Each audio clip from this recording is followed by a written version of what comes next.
Magandang araw po, welcome po sa aking channel, Love9TV. Patalasasan po, meron po ba kayong mga properties na napapabayaan or non-performing assets? Plan nyo ibenta, pero wala kayong oras sa pagbibenta nito. Kung ito'y pagkakatiwala nyo po sa amin, tawag lang po kayo sa aking numero. Usap po tayo, gawin ko po ng video for free. Yes, libre po. Wala po kayong babayaran. Tutulungan pa namin kayong mabenta ang inyong property. Kami na po bahala sa marketing, sa boosting or paid ads. Even sa tripping, hindi na po kayo mapapagod sa pag-entertain ng mga buyers. Kami na po bahala sa lahat. Tawag lang po kayo. Nandito po tayo ngayon sa Tagaytay kung saan meron po tayong bagong video presentation. Isang brand new house and lot na may lot area na 270 square meters. May floor area po ito na 231 square meters. Nasa loob po ito ng isang exclusive subdivision na meron pong 24 hours security. Napakatahimik po ng lugar, sariwang hangin, at malamig po ang klima. Sa dokumento naman po, ito'y titulado, buhay po ang may-ari, kaya wala po kayong magiging problema sa documentation or sa transfer ng title. Nakabakod na po buong property at ito'y may steel gate na rin. Tunghayan nyo po itong pasad, naka-glass walls and window, then spandrel lang ginamit sa ceiling, naka-tiled post, medyo elevated po itong property kaya meron pong ilang steps ng stairs, then may pathwalk, may Carabao grass na rin po, at may railing. Silipin po muna natin itong covered car garage na kakasya ang dalawang sasakyan. Yan po yung steel gate. Then ito pong garahe ay naka-tiled flooring na rin. Kahit dalawa pong SUV ay kakasya dito. Nakapalitada na at pinturado na rin ang buong garahe. Sa dulo po ay may access na yun papunta sa kusina. So, ito na po yung main door. Ito po ay solid wood. Samahan niyo po ako. Pasok po tayo. Dito po sa likod ng pintuan ay meron pong shoe rack. Ito naman po yung living area o salas kung saan ito ay naka-picture frame glass wall and window with blinds. Premium tiles ang ginamit dito sa flooring, double high ceiling with ceiling cove design. Meron pong modern spiral chandelier. At dito naman po ay napakalaki po ng espasyo. Napakaliwalas. Gaya po nang nasabi ko sa inyo, ito'y owner's built kaya hindi po tinipid. So ready for occupancy na po ito. Then lahat ng furnishings na movable ay hindi po kasama. Pero lang nung bed frame sa mga kwarto, kasama po yun. Meron po ditong under stairs, powder room, naka-solid wood door, mga isang toilet fixtures, may water closet, bathroom sink, at tissue holder. Naka-tile bathroom wall na rin po ito. At dito naman po yung dining area. Naka-ceiling cove design, tile flooring, at katabi lang po nito yung formal kitchen. Malaki naman po ang espasyo. May kitchen countertop, then wall-mounted cabinet,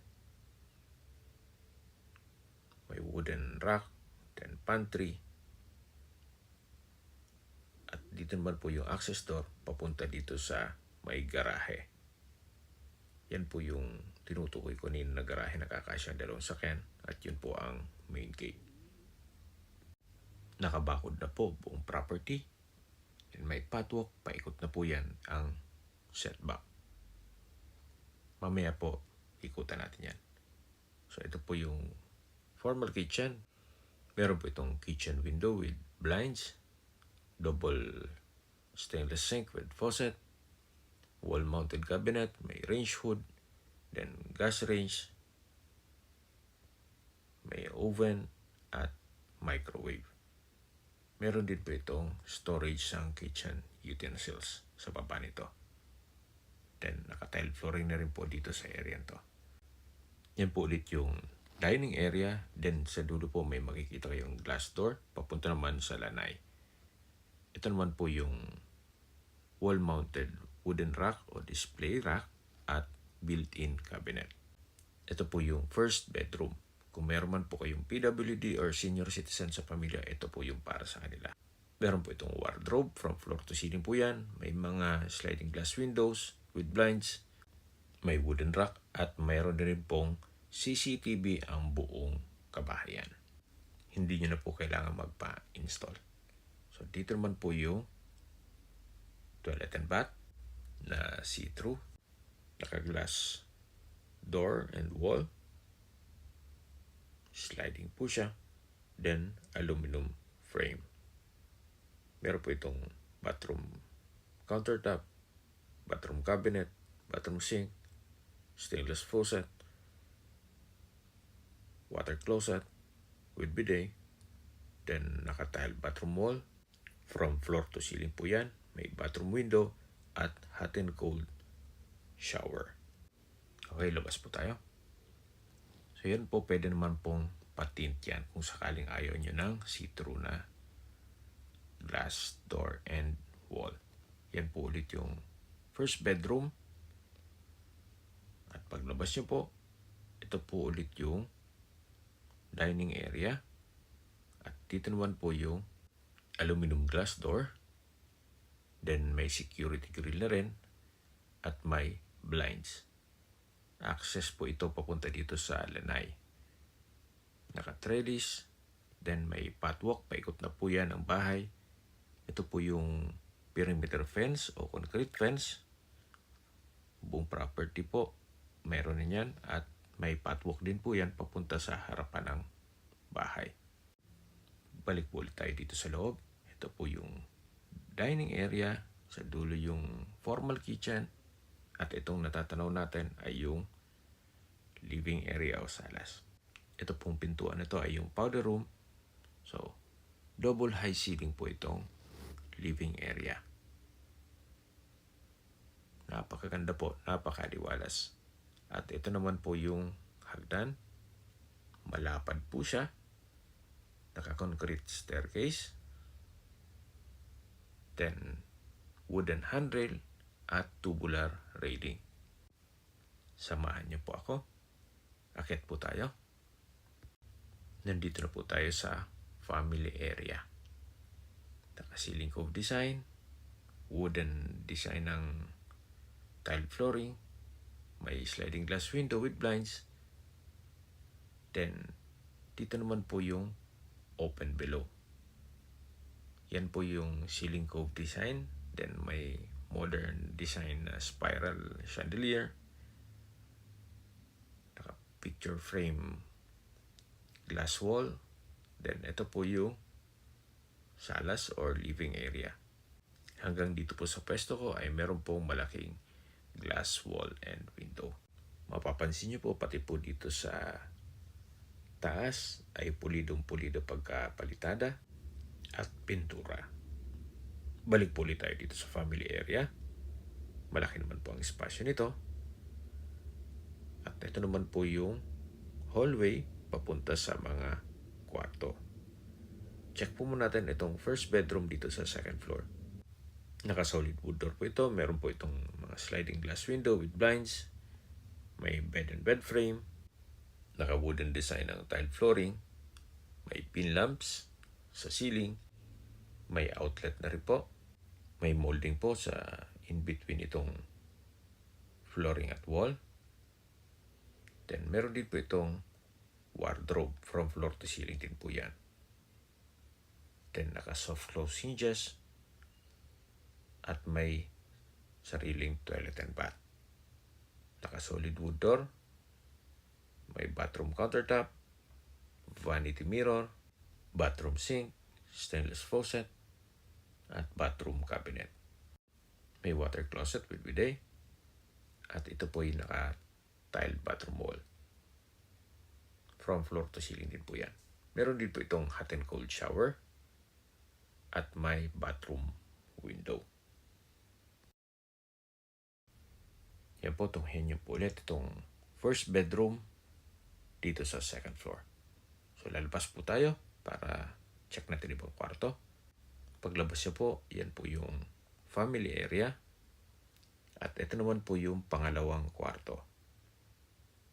Pero din po, may bed and bed frame, may sliding glass windows with blinds, may pin lamp, center lamp, then wooden design ng tile flooring. Meron din po itong wardrobe na from floor to ceiling. Halos identical po. Then may molding in between ng flooring at wall. May awning type design na glass window with blinds.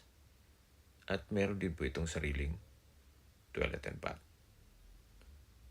Naka-wooden door, maayos ang toilet fixtures, may vanity mirror, bathroom sink, water closet with bidet, stainless towel holder, then naka-tile bathroom wall, from floor to ceiling na po yan. At meron din pong hot and cold shower at bathroom window with blinds. Labas po tayo. So, tunghayin niyo po ulit itong second bedroom. Lipat po tayo dito sa third bedroom. Dito po sa third bedroom ay halos kasing laki lang nung second bedroom. Maayos ang pintura ng ceiling at wall, may pin lamp, center lamp, may molding na rin in between wall and flooring, may outlet, at meron pong from floor to ceiling na wardrobe. Meron din po itong awning window with blinds. Ito po palang toilet and bath ay sharing or kumbaga Jack and Jill. Actually, galing na tayo dito kanina. So, meron pong access itong dalawang kwarto dito sa toilet and bath. Yan po yung second bedroom. So, hindi ko na po i-detail ito. Gawa ng na-present ko na yan kanina. Then, ito naman po yung third bedroom. Halos lahat pong mga windows ay may blinds na rin po. So, balik po ulit tayo dito sa family area. Then, meron pong dalawang glass window. At dito naman po ay may hallway na papunta naman sa balkonahe o terrace. Naka-solid wood door. Then, naka-tile flooring, concrete railing. Hanggang dito po, meron pong tubular railing. Yan po yung tinutukoy ko kanina na setback, paikot na po yan ang bahay. Bali, hindi pa po ganun ka-crowded dito. Ito po'y nasa loob ng isang guarded subdivision na meron din pong mga amenities gaya ng clubhouse at swimming pool. Nasa mataas na lugar po ito. Ang estimated elevation above sea level ay 2,000 feet. More or less. So, yan po yung harapan ng bahay. Napakatahimik po. At maganda po ito para sa inyong retirement. Meron pong maliit na canopy dito.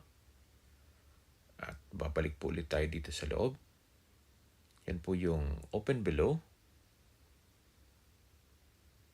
Then, yung sala sa baba. At yun po ang main door. Napakaganda po nitong floor plan. Napakaliwalas itong bahay at quality ang pagkakonstruct. Habang naglilibot po tayo at pinagmamasdan niyo po itong buong kabahayan, pag-usapan na natin ang distance, location at travel time. Mula po sa Picnic Grove, ang distance is 3.8 kilometers at ang travel time is 10 minutes. Mula naman po sa Starbucks Downhill, ang distance is 1.4 kilometers at ang travel time is 5 minutes. Mula naman po sa Tagaytay Rotonda, ang distance is 2.9 kilometers at ang travel time is 8 minutes. Sa Tagaytay Rotonda po ay kompleto na rin kaya ng hotels, restaurants, banks, church, schools at hospital. Yan po yung lagi kong binabanggit sa inyo na dapat yung i-consider sa paghanap ng property yung meron pong malapit na hospital. Hindi ko naman po sinasabing sakitin kayo. Yan man po for emergency purpose lang naman. At mula naman po sa Calac Silang Interchange, ang distance is 16.9 kilometers at ang travel time is 35 minutes. Kung manggagaling naman po sa Manila o sa airport, ang distance is 56.4 kilometers at ang travel time is 1 hour and 2 minutes kasama na ang traffic. So, ito po yung open lanai na may trellis at ito po yung access door, glass, papunta sa dining area, then sa dulo yung kusina. Dito naman po ay meron pong maid's quarter o maid's room. Naka-solid wood door. Then, sa spasyo, sakto lang. Hindi naman siya ganun kaliit at hindi naman ganun kalaki. Meron din po itong glass window with blinds. Then, may wooden rack. At meron din pong sariling toilet and bath. Na kung saan maayos naman ang toilet fixtures ito. May bathroom sink, water closet with bidet, tiled wall, at bathroom window. So, kumpleto na rin po itong maid's quarter. Paglabas po natin, ito po yung perimeter fence. Kaya na po nang sabi ko sa inyo, paikot na po yan. Then, ito po yung back view ng bahay. At sa mga nag-skip po ng video, summarize ko lang po, ito pong property ay nasa loob ng isang subdivision dito sa Tagaytay at may lot area na 270 square meters. May floor area po ito na 231 square meters. Ito ay semi-furnished na may kasama na pong dalawang gas burner, may larger Germania stove, microwave, toaster, refrigerator, 3 water heater, may CCTV na may 7 camera at 3 bed and bed frame. Ito po yung access door papunta sa formal kitchen. At dito naman po yung garahe. Okay, sa presyo na po tayo. Binibenta po ito ni owner sa halagang 19 million pesos net. Ibig pong sabihin, si buyer na po ang sasagot sa lahat ng taxes at expenses with regards to documentation. Kung may mga katanungan po kayo o gusto mong pasat ng tripping dito sa property to, tawag lang po kayo sa aking numero. At sa mga kababayan naman natin na sa ibang bansa, meron po akong Telegram sa mga iPhone user man, may iMessage. Meron din pong Imo, Skype, Viber at WhatsApp. Same number lang po, 0917-316-3399. Sa mga nagtatanong naman po ng aming Facebook, meron po aming Facebook page na Nov9 TV at Facebook Reels video. Makisuyo po, paki-like and follow na rin. Meron din po aming Nov9 TV TikTok at yung ibang YouTube channel na The Nov9 TV channel at AC Listings. Sana po naibigan yung aming video presentation. Paki-like and subscribe na po sa aking channel para ma-update din po kayo sa aking future listings. Kung sakali po hanap nyo yung mas malaking sukat ng lupa, meron din po kaming ibang listings na pwede nyong pagpilian. Huwag po kayong mag-atubiling tumawag sa amin, then let us know your budget para malaman namin kung anong property pwede namin alok sa inyo. Sa lahat pong viewers, subscriber at nagtiwala po sa amin, salamat po sa suporta. Ingat po kayo lagi at yung pamilya. Maraming salamat po.